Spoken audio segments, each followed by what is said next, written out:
Today, I'll show you the exact steps to take to make an offer below the asking price. 1. Check out recent sales. Look, you can go down a rabbit hole trying to research other properties that have recently sold. There are literally hundreds of great free property research tools out there. But at the end of the day, only 3 things matter when finding recent sales. The property being compared should be within 1 kilometer of the property you're looking to buy. It should be sold within the last 6 months and it's comparable to the property you're looking to buy.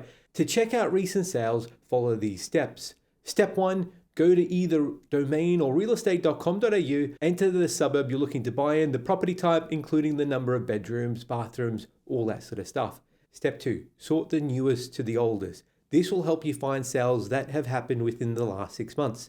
Step 3, make a list of all the properties. Include all the details from address, sale date, sale price, bedrooms, all that information. Step 4, review your list of properties. To further make sure you're doing the correct comparisons, keep in mind the following. Quality. The quality of both properties should be the same if you're wanting to make a fair comparison. Rooms. The sold property should contain the same number of rooms, bedrooms, garages as the property you're looking to buy.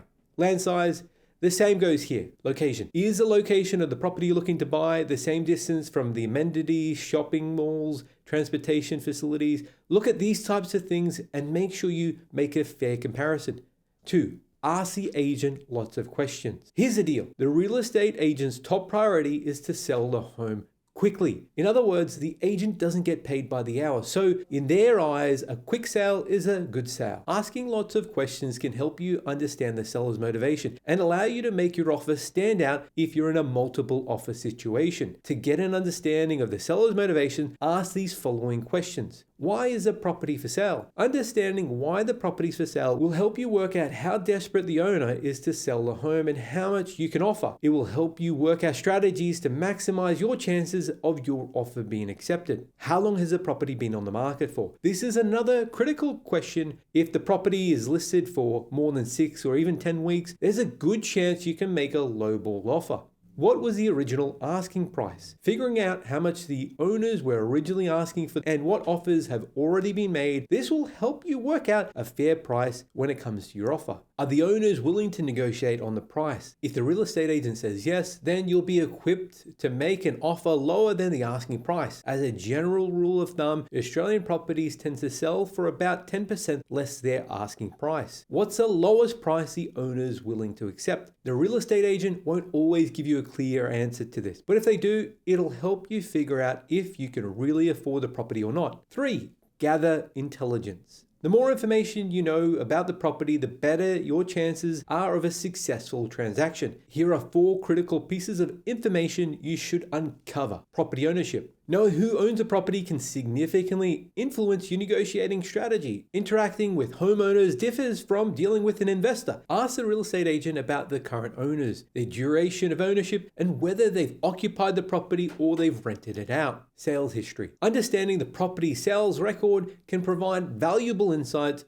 Learning when the property last changed hands and the price at the time. If the real estate agent doesn't provide you this information, then there's resources like realestate.com.au or onthehouse.com.au that can help. Current land valuation. Obtain a copy of the rates notice through the real estate agent or ask your mortgage broker or banker to fetch this information from their RP Data subscription. For instance, if the property is selling for $500,000 and the land valuation is $400,000, then essentially you're paying $100,000 for the house itself. Property price. While this may seem obvious, it's not uncommon for properties to be listed without a specific price. 4. Get a second set of eyes. 2 pairs of eyes are better than 1 when it comes to properties. As much as you might love the home, you have to remember that one day you're going to sell the home, and a really unique property in your eyes could be a ghastly property for someone else. Having a friend or family with you when you're inspecting a home will help guard against this. 5. Including the right conditions. So far, you've conducted comprehensive research to understand the property values in the area, you've engaged with the real estate agent, asking the right questions, and you've finally had a second set of eyes to view your home. Now it's time to make your move. At this point, you want to ask the real estate agent for a copy of the contract to sell. However, before you sign, there are certain conditions you might want to change or amend. Making these modifications will increase your chances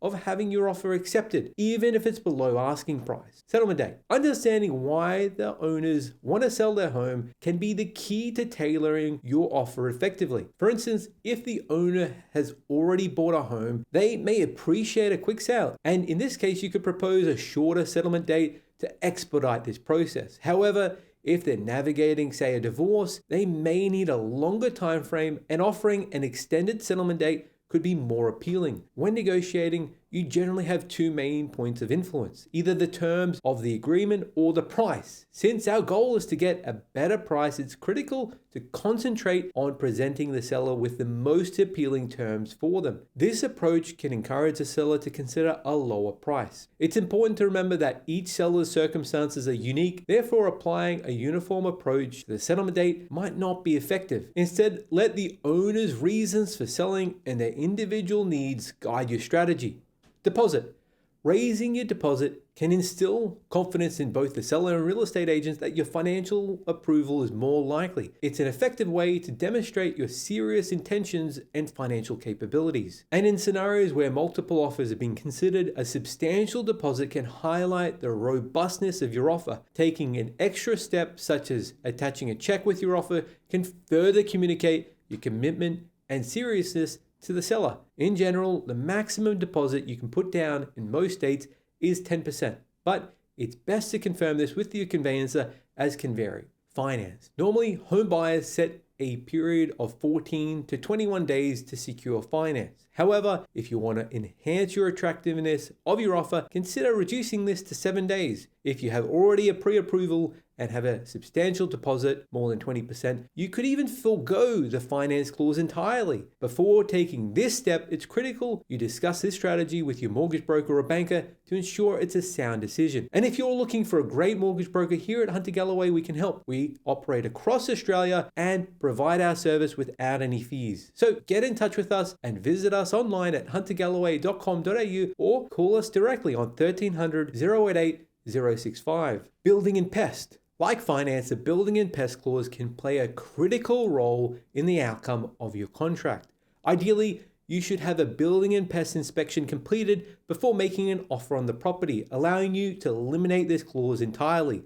However, if the inspection hasn't been conducted before your offer, you'll need to decide whether to include a brief building and pest clause, perhaps say a period of 2 days, or to remove it altogether. As an example, if the property is newly built, you might consider assuming the risk based on the premise that the property is brand new and thus less likely to have significant issues. The roundup game. Most home purchase offers tend to be rounded to the nearest $10,000. However, studies on real estate prices have found that homes priced just slightly below a round number are more likely to sell. So when making an offer, consider a slightly higher figure than the round number. So instead of proposing, say, $560,000, try offering $560,000 $900. This small increase could be the deciding factor in securing your home. Moreover, offering slightly above a round figure can also send a strong message to the seller, convincing them that you've stretched the budget to its absolute limit and that you're genuinely offering your best and final offer. 6. Making an offer below the property's asking price. It's showtime. You're ready to make an offer, but thinking about making a lowball offer first. This can work really well depending on the current property market size. In a booming market, the chances of a lowball offer being accepted are fairly slim. In a declining market, it's often more critical for sellers to have certainty that the buyer's financing is approved, and thus a lower offer